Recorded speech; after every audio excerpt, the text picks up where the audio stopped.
So I was watching the X Zone TV channel last night when I was abducted by aliens, and they kept repeating to me over and over again, simultv.com, simultv.com. What's simultv.com? That's what I asked them. They had it written on the side of their UFO. How do you spell that? UFO. No, I mean simultv.com. simultv.com. simultv.com. Right. simultv.com. Interesting that you were abducted by aliens in a simultv.com UFO last night. Oh, yeah? Yeah. Now that you mention it, I remember now last night I was awakened from a deep sleep. My great-grandmother was standing there. She said she'd come from the hereafter to tell me about simultv.com. She even spelled it out for me. simultv.com, sonny boy. simultv.com. simultv.com, sonny boy. Wow. Yeah. Guys, you'll never guess what my psychic guru just told me. simultv.com. Exactly. Are you guys psychic too? Of course. We all know about simultv.com. simultv.com.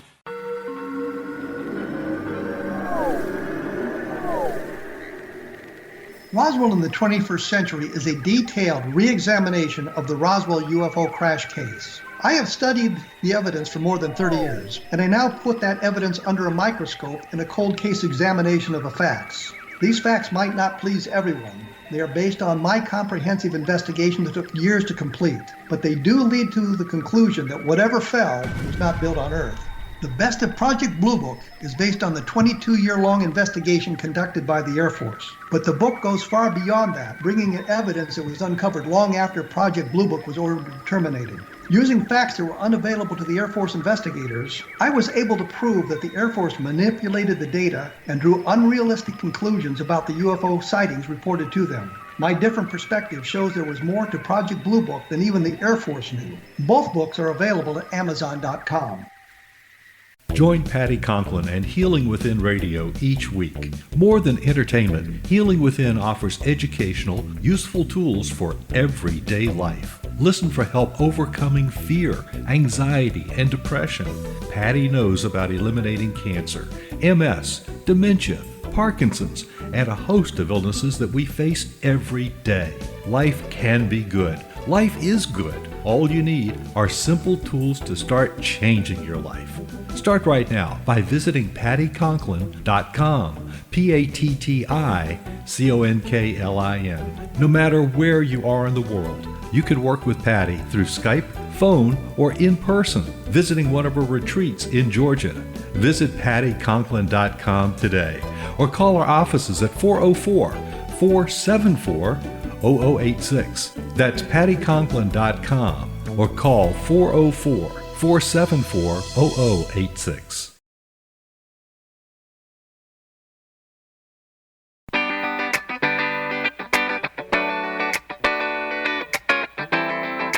Welcome to the Connecting with Coincidence radio show with Dr. Bernie Beitman, MD, bringing together the world's synchronicity experts to help you use meaningful coincidences to develop spiritually, psychologically, and practically. For more information, put Connecting with Coincidence into your web browser to find the book, website, Psychology Today blog, YouTube channel, and Facebook page. And now, here is the host of the Connecting with Coincidence radio show, Dr. Bernie Beitman, MD. Welcome, and welcome to the show. To you loyal fans, and that means you, Betty. And for those of you who are new to the show, let me know what you think. Today we talk about the virus, psychotherapy, and coincidences. I encourage you to tell your stories to your friends, your family, and to post them on your social media. Remember to remember your stories, and after you talk about the weather, tell a coincidence story. And here's one from about one of my psychotherapy patients and me that happened just recently. A few years ago, as she was leaving our relationship, one of my patients gave me a lovely little flowering plant. Now, 2 years after we said our tearful goodbye, the plant has grown big and strong. Like her, I hoped. 3 days ago, I snapped a photo and sent it to her to see how she was doing. She replied, "Well, I just finished reading a book on forgiveness, which includes a worksheet that you can do." And it talked about how some people experienced people reaching out to them as soon as they finished the worksheet because their energy has changed. And guess what? As soon as I finished the worksheet and looked at my phone, I had a text from you. Coincidence. It's the timing that was so amazing. Right when I texted her, she'd finished the worksheet. Okay, so then I emailed our guest today, Helen Marlo, told her this story, and then she sent me a photo of 2 new beautiful plants in her garden that she had just started working with. A coincidence around plants. What did it mean?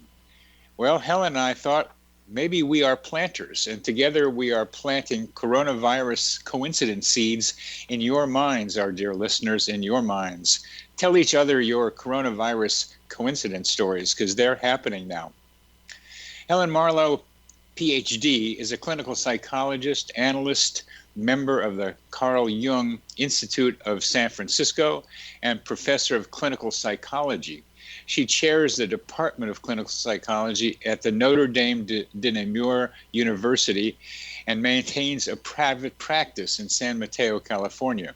She serves as the review editor for Jung Journal, Culture and Psyche. Her publications include Synchronicity and Psychotherapy, Unconscious Communication in the Psychotherapeutic Relationship. Her forthcoming book, co-edited, The Spiritual Psyche in Psychotherapy, Mysticism, Intersubjectivity, and Psychoanalysis. Welcome to the show, Helen. Welcome back. Thank you so much. It's great to be back. Well, it's been great having these contacts with you over the last week or so. Now, today, the title for our talk today is Corona Coincidences, Beckoning, Reflection, Hope, Faith, and Action. What are you hoping to convey to our audience with that? Great question. Perhaps some hope. There's a lot of darkness right now. People are really trying to figure out what is happening in our collective and what is happening to their personal lives. And it seems to me that the coincidences provide nature's way of providing us some guidance and a path forward in a time that feels very chaotic for people and scary. And how do you think the virus and the pandemic has influenced the frequency and kind of coincidences people might be feeling? That's a good question. I wonder, it's a great question. I wonder if that always begs the question of, are there more happening, or are we noticing them more because we are in more reflective space and we're allowing space for them to unfold? I would say probably it's both, that there are some unique things that the virus is reflecting in our psyches and in society, and it's causing us to have to reflect more, and they're kind of self-propagating too. So I would say it's probably both, that we're noticing it more and that there's more reasons for it to be happening. Yeah, and it's curious, because one of the variables in having coincidences, from what I've been able to do looking at so many stories, is that you got to be moving around to make coincidences happen. You got to go here or go there, and it depends on how rich the environment is with symbols, that you can match what's in your head with what's outside of you. But a lot of people now are stuck at home, and they're not running around out in the world experiencing intersections with lots of different events. So how could the frequency be going up with people moving around less? That's a great question. I guess one of the thoughts I have is, we have all been using the term social distancing right now. And I played around a little bit with this, and it made me think about how the social can be distancing from our psyche. And so I think sometimes this period of being able to be at home is encouraging all of us to be reflective more of what is around us, what is in the here and now. The symbols that are keeping us alive in this moment, and not to be distanced by other things. Oh, that's great. That's a great answer to that. Hadn't thought of it quite that way. I tend to be self-reflective a lot, so I don't see the difference, and I think that's a clear way of understanding this. Now, you've had some synchronicities with some of your patients during this time that are directly related to what's going on now. Could you tell us some of those? Yeah, sure. a woman that I worked with, she is a CEO of her family company now, and she's always wanted to work from a distance, and her family company is a couple of hours away. It's been quite stressful for her to be maintaining this pace, and for many years she's been doing this, and she began to develop some health problems, and it was very hard for her to listen to them, and these health problems landed her in the hospital about a year ago, and more likely the result of some unknown virus, basically. And when COVID-19 hit, she could no longer work from a distance. She was at home, which is what she has been wanting to do for so long. She would often complain to me before COVID-19 about not having any space to breathe. And when COVID-19... Not having the space to breathe. Yes. And yes. I want to be clear so that I want that she wanted to work at a distance but couldn't because her job required her to be there. And then the virus now had required her to stay at home, which is what she wanted, to work from home. Exactly. And there's a lot of debate about how much she had to actually be at work or not, but her own psyche wouldn't allow her to do that. She felt very much as the one that took over the company. She had to do exactly like her father did to prove her worth and to prove her capability. Which meant going to work for a 2-hour drive every day. Exactly. And, I would work with her on that, psychologically and the things underlying that. But it was hard to make dents in that. And then, she had this health issue last year, and then had to stay at home for a couple of brief months, and then went back to her old patterns, and would complain again about not being able to breathe. So when COVID-19 came along, and what did not being able to breathe mean? It meant she had no space for herself. She had no time, basically, to connect with her. We talked about reflection and introspection. She didn't feel like she ever had a chance to think about what was happening in her life. She didn't have a chance to spend time on the things that really mattered for her. She didn't have time for her own psychological care, her own spiritual self-care, to be connected more deeply with people in her life that matter. She felt like she was always running from one thing to the next. So she literally did not have trouble breathing. This was a metaphor for her. Correct. All right. But that was her metaphor. She emphasized, I have no space to breathe for the reasons you have just outlined. Yes, and we use that metaphor a lot. A lot. And then she had this health issue last year, and it had an impact on her respiration and her cardiac health. I linked those two together at the time, and then fast forward to now, and we have COVID-19, where it's a disease where people, are impacted by breathing, and all the scary early memories of COVID-19, images of COVID-19 engendered a lot of memories for her of a previous trauma growing up, where she, had suffered quite a bit at the hands of her very authoritarian and abusive father. And so when she would, be scared of his rages, she recalled very much about holding her breath and had a lot of memories of not being able to breathe as a child. So when COVID-19 hit, she came in the first week of it in a very post-traumatic way. I shouldn't say she came in, we did it virtually, of course, but she attended the session in that way and was in a very post-traumatic kind of state of very traumatized memories, very dissociated, with fears of I can't breathe. And we're getting near the end of this segment, but I have a patient too whose father died because the patient had to suffocate him, allow him to pull out the breathing machine. You're listening to Connecting with Coincidence. I'm your host, Dr. Bernie Beitman, MD. This is the X-Zone Broadcast Network. We're talking with Helen Marlo.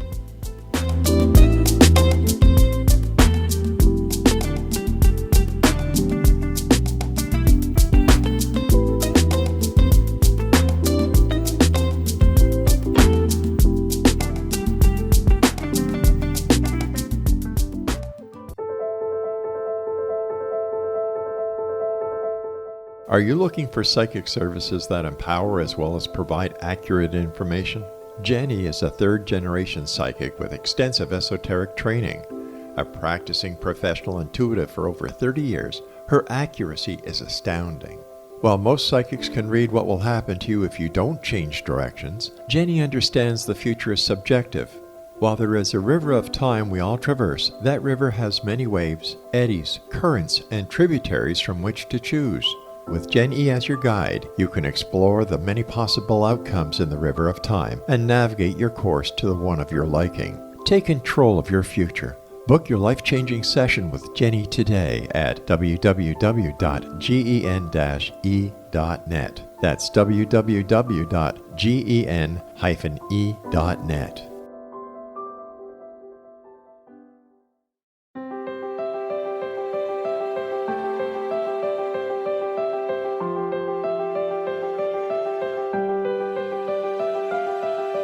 Mission Evolution is dedicated to the well-being of the planet and animals, as well as the evolution of humankind.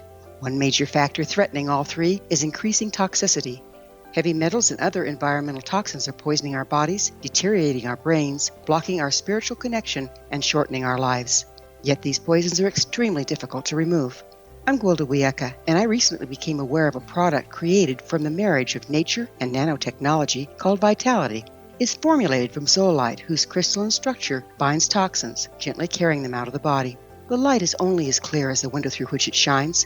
Clear your body, shine your light into the world. Visit vitalityhappens.com for a 20% discount. Enter code PATHHOME.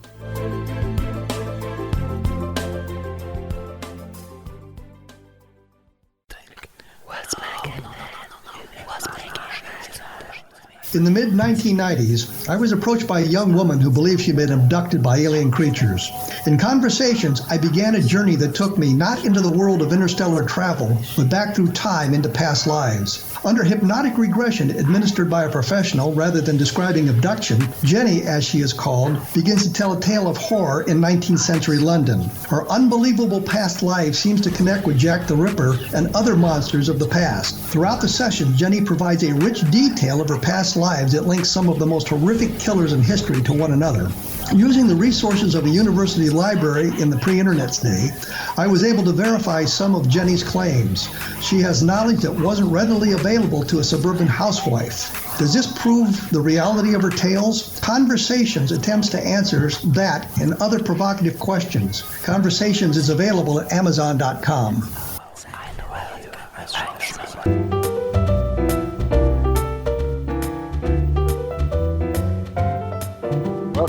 Welcome back to CC with BB. I'm your host, Dr. Bernie Beitman, MD. We're speaking with Helen Marlo, the author of Synchronicity and Psychotherapy, Unconscious Communication in the Psychotherapeutic Relationship. And we're talking about a very important phrase that involved not only one of her patients, but one of mine, a man who's had to help his father die because his father was asking for it because his lungs weren't working anymore. And he sat there while his father suffocated. And now with the virus and its attacks on breathing in many people, he now is also afraid. The hands of the police officer. When I saw her the following week, she was back in a post-traumatic state again. Around that, I was able to quickly help her get underneath that, and she was able to kind of pull out of that and piece all of it together.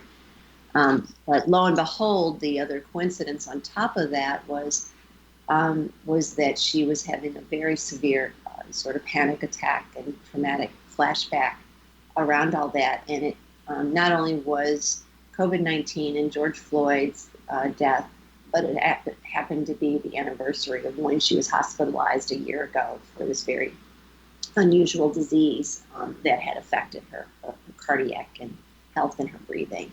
So it all kind of converged around that. So this was an anniversary reaction. Yes. Also, and did that pericarditis also, which I think you mentioned was also part of why she was hospitalized, did that involve not being able to breathe as well? Correct. Yes. Okay. Please get closer to your microphone. Oh, yes. Correct. the coincidence of George Floyd, I Can't Breathe, and so many other black men have been murdered this way by police. It's not just George Floyd. It's been numerous times this has happened. And that archetype now in our society, reverberating with the experience of your patient and my ex-patient. I don't know how it's a George Floyd experience has affected him, but there must be many other people out there who are reverberating with that that I Can't Breathe T-shirt that people are wearing, as well as the image in newspapers of I Can't Breathe. What do you make out of this I Can't Breathe thing happening so much now? Yeah, well, I think it's a great question. And, I'm thinking a little of some of what's written, including by you, around these ideas that that the material drive, the economic drive, has gotten to be such a necessity for many of us because standards of living have become so challenging and become kind of a way that people are channeling a lot of greed and a thirst for more and more and more. And it feels a little untenable. It feels, I think I even wrote to you right after COVID-19 broke, and I read your Psychology Today post, and it feels that, there's such a pressure on people to make a living and to keep getting more and more and more, that I think this idea that we are all resonating with I Can't Breathe, it was kind of about a center that can't keep holding.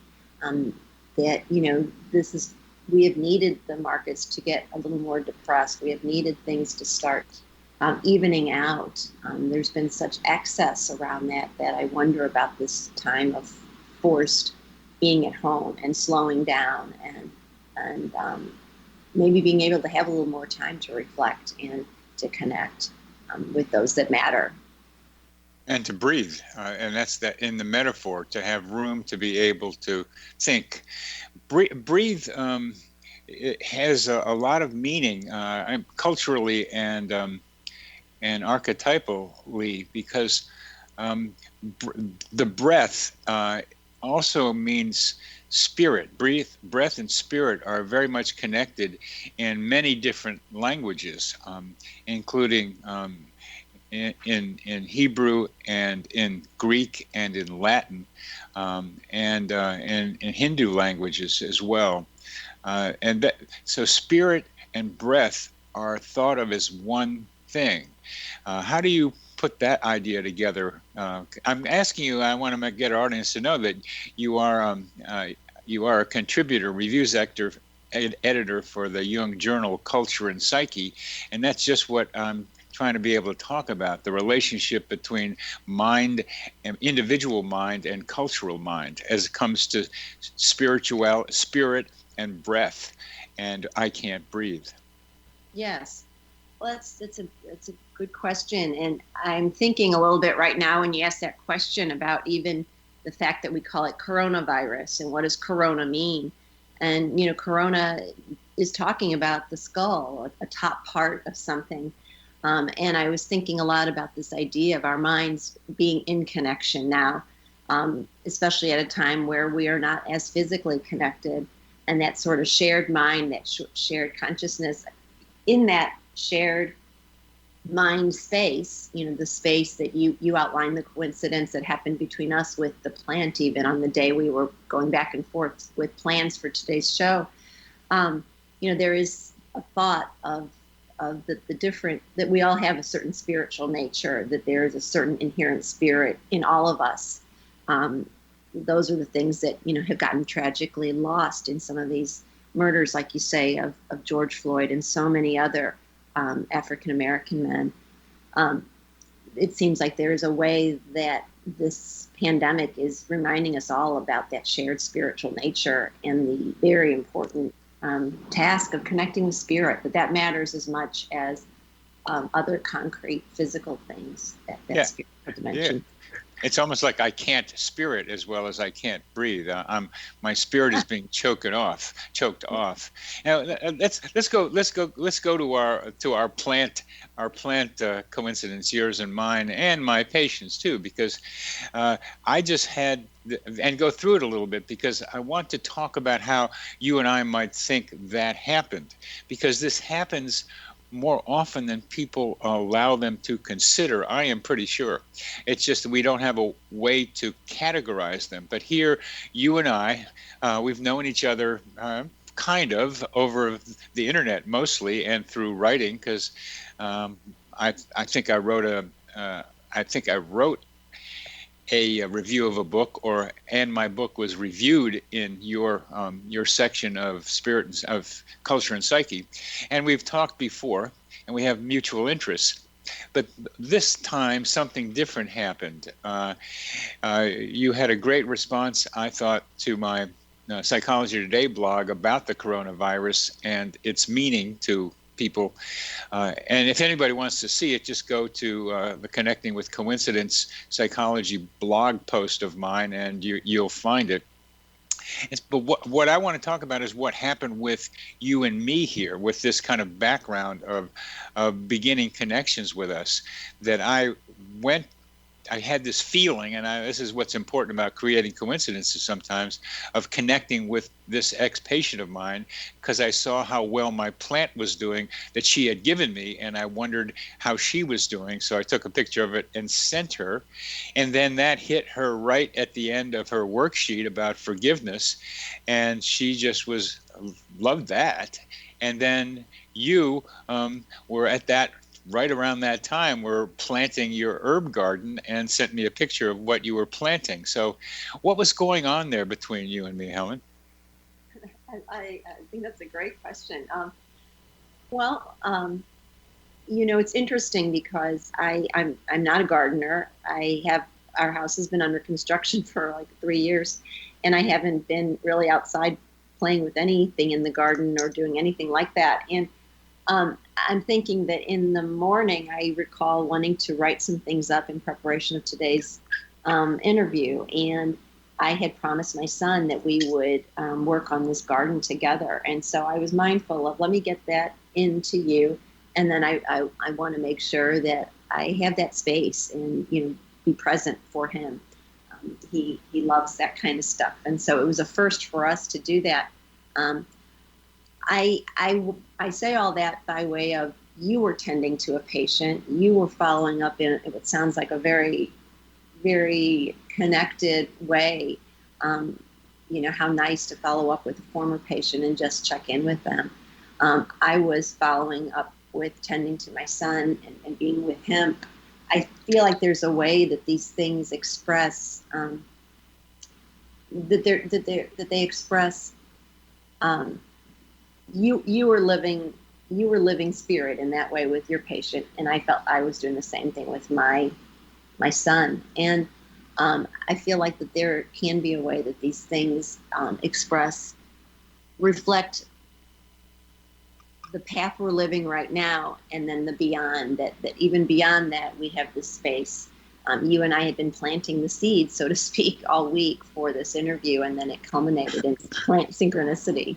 And yes, so we've come to the end of this segment. We'll continue next. You're listening to Connecting with Coincidence. I'm your host, Dr. Bernie Beitman, MD. We're talking with Helen Marlo, who is the author of Synchronicity and Psychotherapy.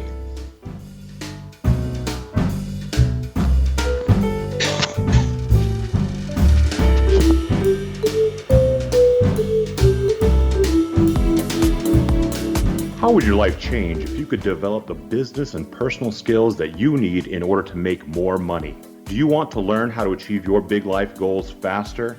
Then go to findhiddenmoney.com and get the Goal for It online course. The course teaches you how you can set and achieve your biggest goals while completely overcoming the roadblocks to your goals so that you can realize your dreams and imagine more success. Go to findhiddenmoney.com.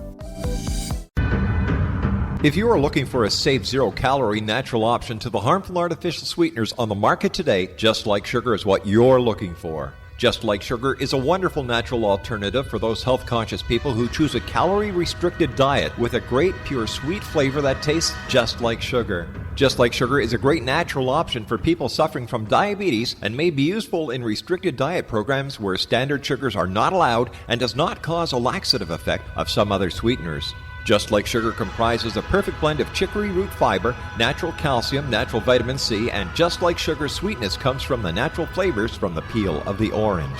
Just Like Sugar is a natural alternative to harmful artificial sweeteners and will change the way that you believe all natural sweetener products taste. Just Like Sugar is available at your local Whole Foods markets, Wild Oats markets, Henry's, Sun Harvest, and many other fine natural food stores in the U.S., Canada, and worldwide.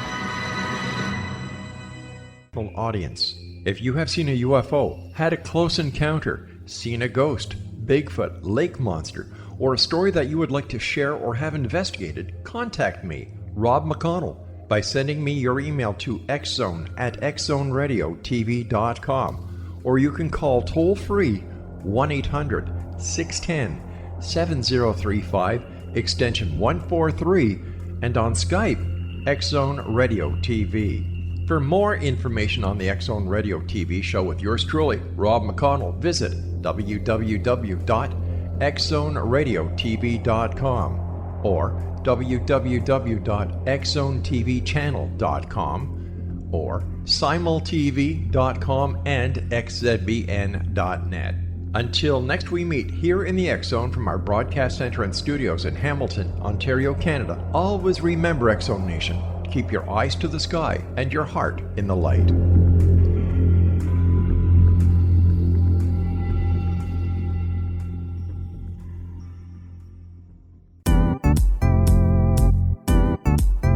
Memorable dynamic presentations are a not-so-secret weapon in the business world. Do you have a powerful message that must be shared, but you haven't found a way to deliver that message? Do you want to be known as a top public speaker who gets amazing results? Are you ready to create and deliver your powerful message? Thomas Hides can help you create and deliver your speech to get the results you desire. Visit iconquality.com.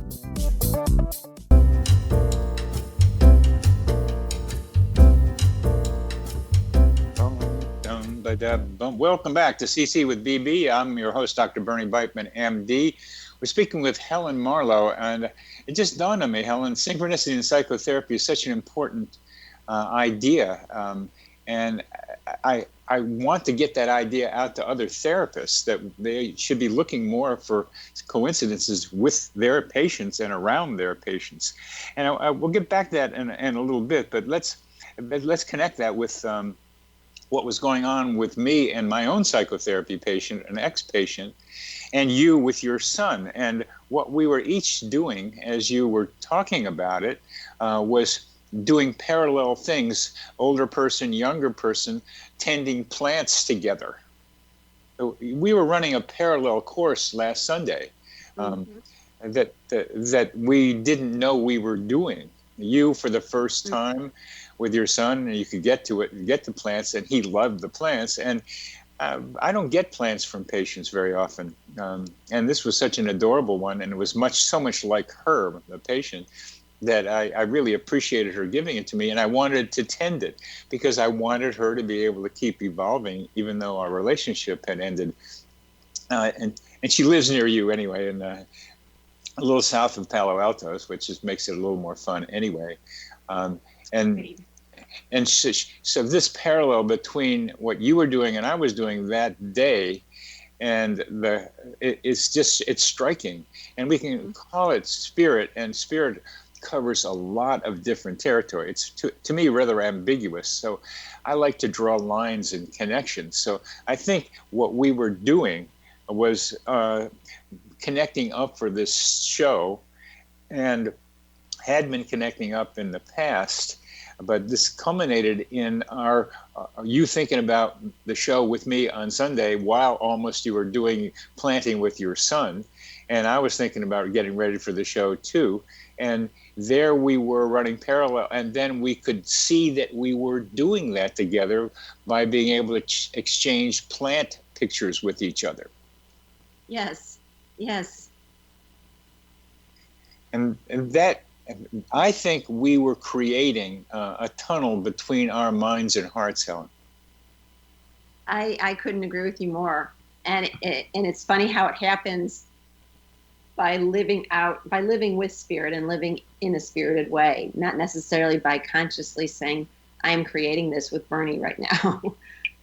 Well, it works better if you're not thinking about it sometimes anyway. Yes. It's unconscious communication, as you describe in your Synchronicity and Psychotherapy book. We are doing this subconsciously. Audience members, please keep in mind that what we think of as our conscious mind is just a little bit of what's actually going on in our minds. We can't be aware of everything in there, and sometimes we're just doing things kind of automatically, or here's the key phrase, because I felt like it. It felt like I wanted to do it, or impulsively wanted to do it. Not bad impulse. Learning to trust your intuition to go here versus there without knowing why makes things happen. Absolutely. And here we were connecting without knowing it, and I think that happens a lot, but we were able to find out that we were connecting. We brought it to our own consciousness. Isn't that what you do with your patients, Helen? Absolutely. I think I shared with you another example, if you'd like me to speak about it now. Please do, because we're talking about beckoning, reflection, hope, faith, and action during the time of the coronavirus. We're talking about corona coincidences. Well, and for my patient, who said the I can't breathe, being able to help her really think about what that meant and apply it and use it to make changes to her personal life, her professional life, the life of her company. That's what she's doing now. We pushed her over to be able to do that. And similarly, in a session I had with someone who has worked very closely with a lot of these issues of racial relations, social justice. She's worked in an organization that she's very drawn to on a heart level, but has been a very destructive atmosphere.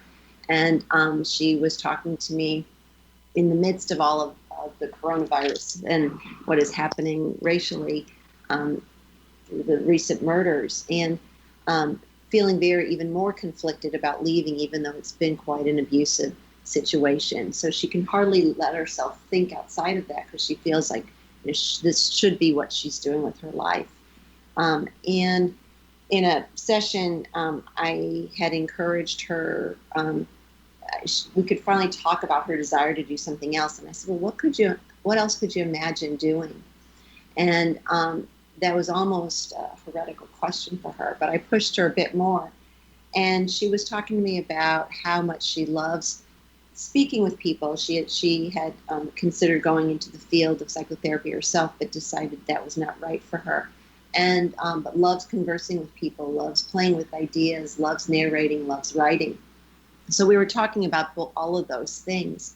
And I had been using a telemedicine platform that was being irregular. So the call had dropped the week before. And so I turned on my iPhone, while I was also using this video platform in case our call had dropped, which it had done the week before.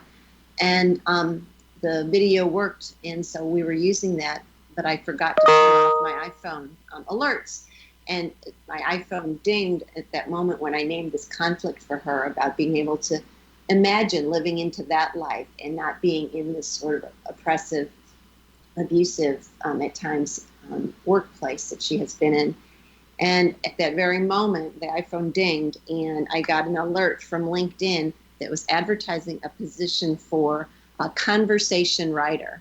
And I just had to stop, and I shared it with her in the moment, and we just both started laughing so hard. And this idea of conversation and writing, which is exactly what we were speaking about, and could she think about integrating her professional life in that way?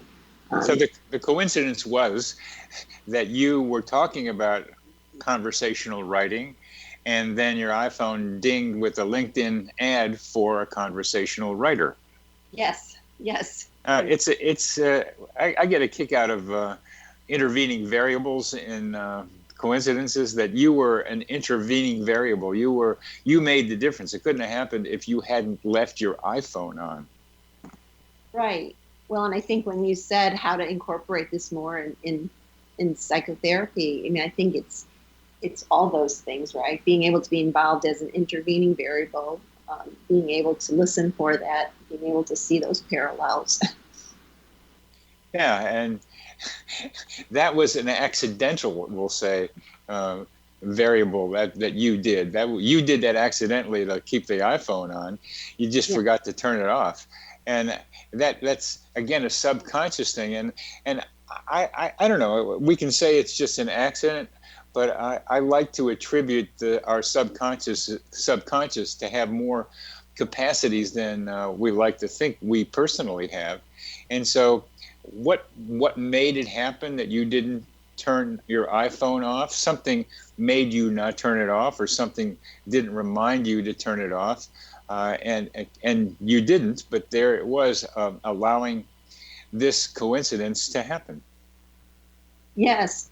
Well, and I mean, just like you were tending to your patient, I think, when I think about why wouldn't I do that, the week before, our connection virtually has been a little unsteady with this platform, and the time of the day that I see her, I think more people are using it at that time, and it makes it less reliable. And so, but regardless, it's very disorienting to her. Our time means a lot to her. And I know that from a heart place, I wanted to make sure she hadn't missed any of her time with me, because it's meaningful to both of us. But it was very disorienting to her a couple of times when the video wouldn't work. And so I think from a heart perspective, I left my phone on so that I could be there to quickly call her and follow up should anything go down virtually. So I wonder about that role, like you were mentioning about it being a heart, a spirit tunnel. But really, in a way, leaving the iPhone on was not a sign of being disconnected or from her. It was more of a way that my dedication to her, that heart connection, that spirit connection was manifesting, I feel. Yeah, that's right. I mean, literally, it was you wanting to ensure that the connection would be maintained with the minimal amount of problem. And I wonder, if in a certain way, and I think this was also true of how we had a coincidence this week, Bernie, around the show, was that heart connection, that our connection matters, and connecting around this matters. And I had thrown around a couple of ideas for today's show, and it was later in the week, after I had already written them up and written to you, that I came up with a different idea, and we reshaped things. So I think there's some sort of dedication we have. John Dewey, the psychologist, famous psychologist, said, we don't learn from experience, we learn by reflecting upon experience. And I think there's so much truth in that. And so insofar as we have these experiences and get to reflect on them, then it changes the course of things. That's a good one. That's so true. We learn from reflecting on experience, not just having the experience. And we're reflecting on this experience between you and me, and reflecting on our experiences with our patients. And we're looking at trying to understand how they all happen. You're listening to Connecting with Coincidence. I'm your host, Dr. Bernie Beitman, MD. We're talking with Helen Marlo about corona coincidences.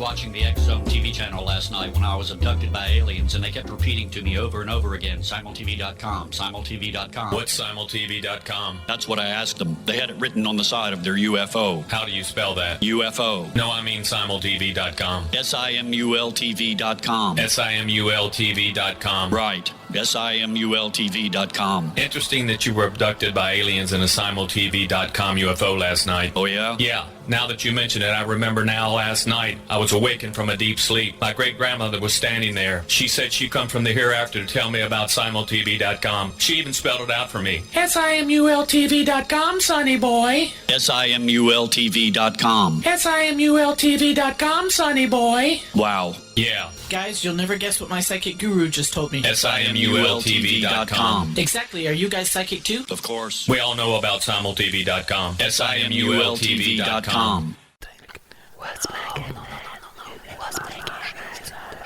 In the mid-1990s, I was approached by a young woman who believed she'd been abducted by alien creatures.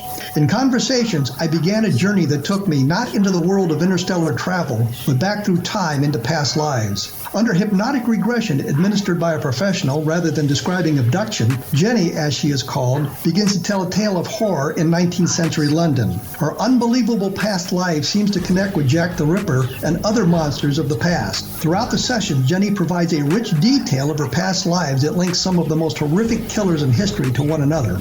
Using the resources of a university library in the pre-internet day, I was able to verify some of Jenny's claims. She has knowledge that wasn't readily available to a suburban housewife. Does this prove the reality of her tales? Conversations attempts to answer that and other provocative questions. Conversations is available at Amazon.com.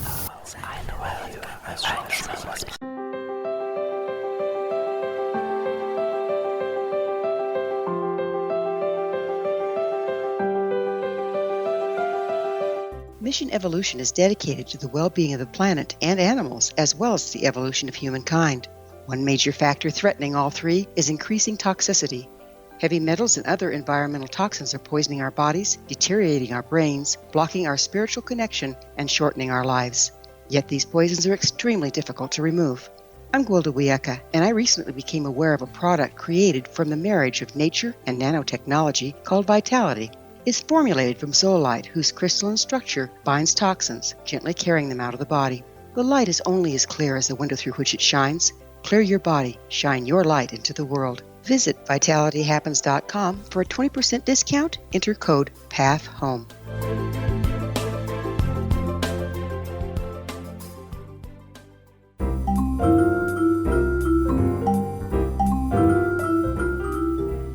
Welcome back to CC with BB. I'm your host, Dr. Bernie Beitman, MD. We are talking with Helen Marlo about psychotherapy and COVID-19 synchronicities and synchronicities in general and archetypes we're going to be playing around with and have been for a while, indirectly, and connections among and between people.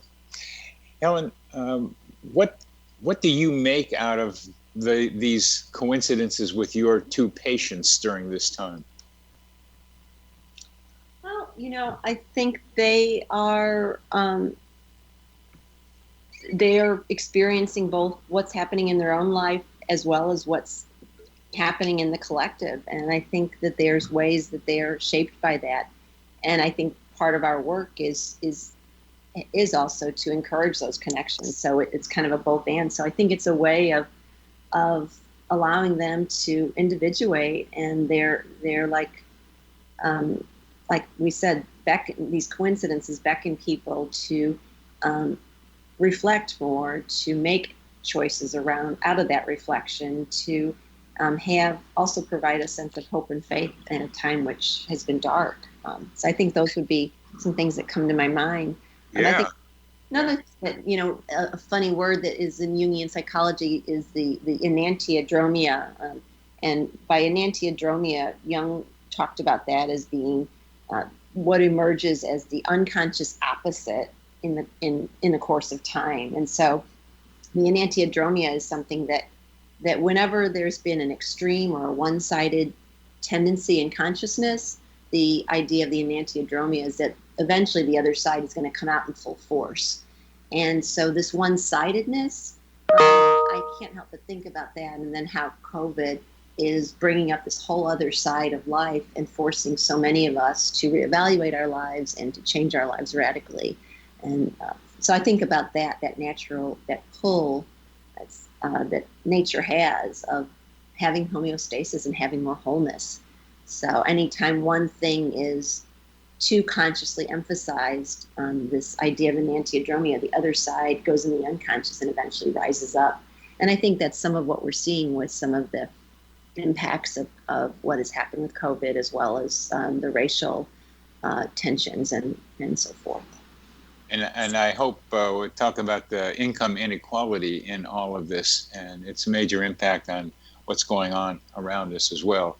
One of the key points to me that you're making is not a point, it's a broad stroke thing, is the relationship of psyche and culture, of mind to the bigger mind, or what you mean by culture, or what you're saying by culture. When I think of the larger mind, I include culture, but I include more than that, and I think you do too, because you're a Jungian, you include the collective unconscious.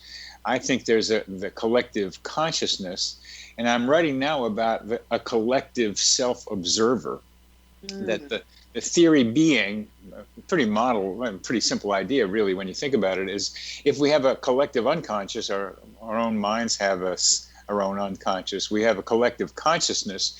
Our individual minds have our own consciousness of what's going around. Our individual minds also have our own self-observers by which we are able to observe the contents of our own mind.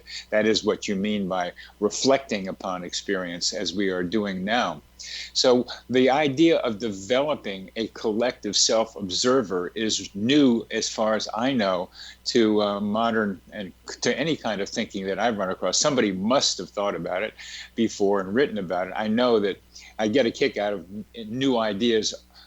Somebody else has thought about it already, or had thought about it already. But what do you think about this idea of a collective self-observer to add to your idea of psyche and mind, psyche and culture? I love that. I think you're articulating some of what I was trying to say with both patients. This idea that we're looking at their life, but this whole idea too of being able to observe and look at what's happening in the collective, for them to be looking at who they are in the collective, who others are in the collective. We really need that when we talk about us all being interconnected. You hear that a lot, but what does that really mean? And so I think your term is really speaking about what has to happen for genuine interconnectedness and much more soulful and spirited connectedness. That's what it said. Yes, thanks for that, because what I see needing to happen is a collection of individual collective observers, that we gather together, those people who are observing the culture, and hopefully the cultural mind, the mind of humanity. I think of it as humankind as being an organism on its own, made up of the cells of which each of us is a part. And that this human organism has a mind, and in that mind is a collective unconscious, collective conscious, and this self-observer, and that some parts of us, the individual minds, are collecting into a collective self-observer from which to observe as much as possible, not just the conscious mind, but the unconscious one of this human creature, of humankind itself. Well, yeah, absolutely. And perhaps that's one thing COVID is allowing us. I mean, I think it's been fascinating to see how we can find interconnectedness in distance. This whole idea that we are doing it, we are all in forced distance and forced shelter in place, and yet how we are finding more and more connection with people. Many people are reporting that. Of course, we're also hearing many people report about loneliness, but can we find life at this time, in this time of death, for example? I think those are things that Corona is challenging us to do. Oh, yes. And this idea is out there in the newspapers finally, that we're all connected somehow. The virus is showing us that. It's been kind of known for a long time, but it's no longer sufficient to say we're all connected. We have to talk about how we're connected and how we can connect. And I think of this, I've offered a term, psychosphere, for our mental atmosphere. And it's through this mental atmosphere that we make connections. And those connections are based on heart-mind energy between and among people. And these connections can wax and wane, get stronger and weaker, but we get to understand that they happen by just two people tending plants with younger people around the same time and seeing that they're both doing it. And we get to see how these two people have, at least for this time, some kind of growing connection with each other. And that connection is palpable, it's real, it can be defined. And if you have to believe that it can be in order for it to happen. Yes, absolutely. And when we talk about making connections through the telepsychiatry thing that or telemedicine that you and I have been doing, is you have to believe that the person you're talking with, you can connect with in some other way other than sitting there in the room with them. Yes. And I can feel more connection with some of my patients through what looks like a TV screen than I sometimes can just sitting there with them live. It's a different kind of connection, and it goes to me through the psychosphere, through a connection of heart and mind that isn't what we recognize as connecting. Yes, absolutely, absolutely. Well, how do you do that? How do you connect with your patients through the TV screen, through the computer screen? Well, people vary in whether they want that or the telephone. And I probably have slightly more people that prefer the phone, which is interesting. But everyone is really different around that. So I feel like what's been important is to be able to bring the whole self that I would bring anyway when we're together. That doesn't change, even though I'm working out of my home. And I think being able to bring those same qualities, being able to bring that quality of spirit and heart, that it need not be more distant, that how do we find more creative ways to connect, that intention, I think, creates a shift in the energy field and keeps it going. So it has not been that much of a challenge. It's that intention that matters. And I like to visualize mechanisms. So that's why I see heart, mind connecting visually and auditorially, but not in the same physical energetic space. Still, it can happen through the psychosphere. Yes. Well, and I think that's where maybe there's even more attention to some of the less physical, less tangible things when we have to rely on that. It might make us more attuned to those dimensions of the work even. Yeah. And you may be picking up stuff that you wouldn't pick up sitting there in the room with somebody. Yeah. Well, we have about a minute left, and part of what I want to convey to our listeners is that you have to believe in the possibility of connecting with others in ways other than sitting in the same room with them. It's still wonderful to be in presence of someone. I won't deny that. I like it when I can see some of my patients live still. And I see a few of them on my front porch outside. But it's still a way you can connect. You have to believe that you can connect heart and mind, as I can with my grandchildren reading stories to them on the internet. I can connect with them in a way that is different and still really lovely and intense. Well, when you really believe in the power of spirit and heart, that's not limited to physical, to being together physically, and when you believe so much that matters in a connection, I think there is some real beauty of being able to find interconnection with so much distance. Oh, thank you, Helen. Thank you very much. Thank you for helping with beckoning, reflecting, hoping, faith, and action during this very difficult time. We've been talking with Helen Marlo, author of Synchronicity and Psychotherapy. This is the X Zone Broadcast Network. I'm your host, Dr. Bernie Beitman, MD.